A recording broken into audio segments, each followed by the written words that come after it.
Good day. My name is Trina Mortos and ang napili kong topic is the number 1. Prepare a one-page report about a poison or toxins of your choice.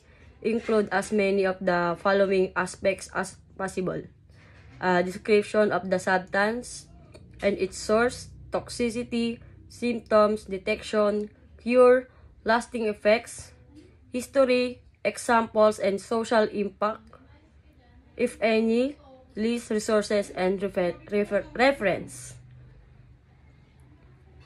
So, ang napili kong toxins ay arsenic. So, ano nga ba yung arsenic?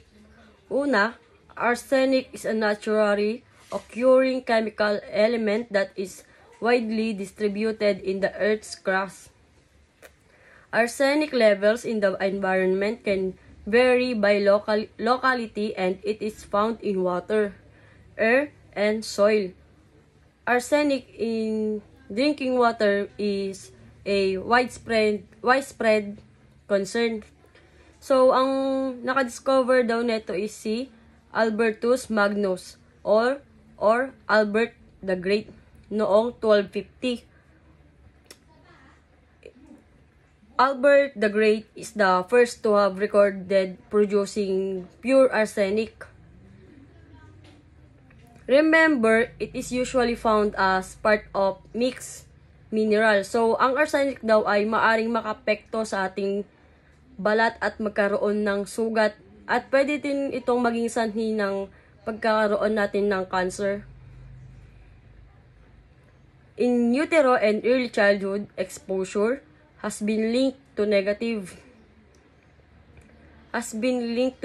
impacts on cognitive development and increased deaths in young adults.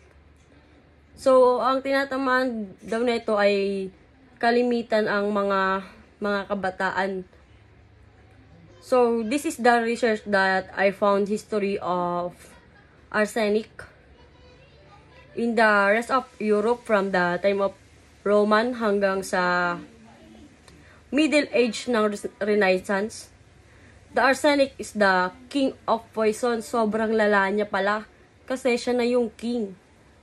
Ibig sabihin, nung time na yon ay ang arsenic daw ay pinakamalalang poison. Talagang nakakamatay ito. The second history that I found about arsenic is noong panahon ng Victorian, sinasabi naman dito na ang arsenic daw ay maaaring gamitin bilang panggamot o bilang isang lason o bilang isang pigment sa pangulay, lalo na ang makulay na Scheele's green noong 1778 at isang mas matatag na emerald of brilliant green noong 1814 naman.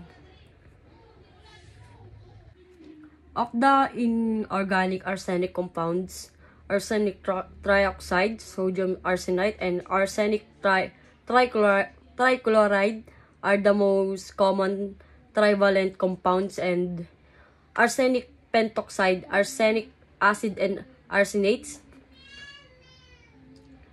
lead arsenate, and calcium arsenate are the most common pentavalent compounds. So, ang arsenic ay natural na nangyari sa kapaligiran. Nagiging mapanganib ang arsenic kung nakatira ka sa mataas na antas ng elemento. So, yun nga, sinabi ko kanina, yung arsenic ay maaari talagang magdulot ng malalang sakit o magkaroon tayo ng cancer if maapektuhan tayo nito. So, kung nakatira ka or nagtatrabaho ka sa mas malapit na isang lugar na may mataas na antas ng arsenic, so, dapat iwasan mo yun para maiwasan mo din yung pagkakaroon ng arsenic. So, karamihan sa inorganic na arsenic is nawawala daw to sa loob ng ilang araw.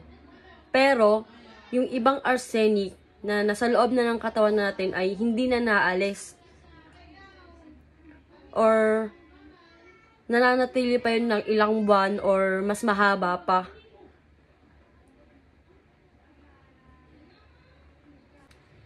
And lastly, ang mga sintomas na pagkakaroon ng arsenic ay syempre, isa na ito yung sa pagsusuka, pananakit ng tiyan at pagtatae. Ang mga ito ay sinusundan ng pamamanhid ng katawan at tingling ng mga pat kamay, kalamnan or nagka-cramps at kamatayan sa matinding kaso. So, ayun lang. Sana may natutunan kayo. Salamat po.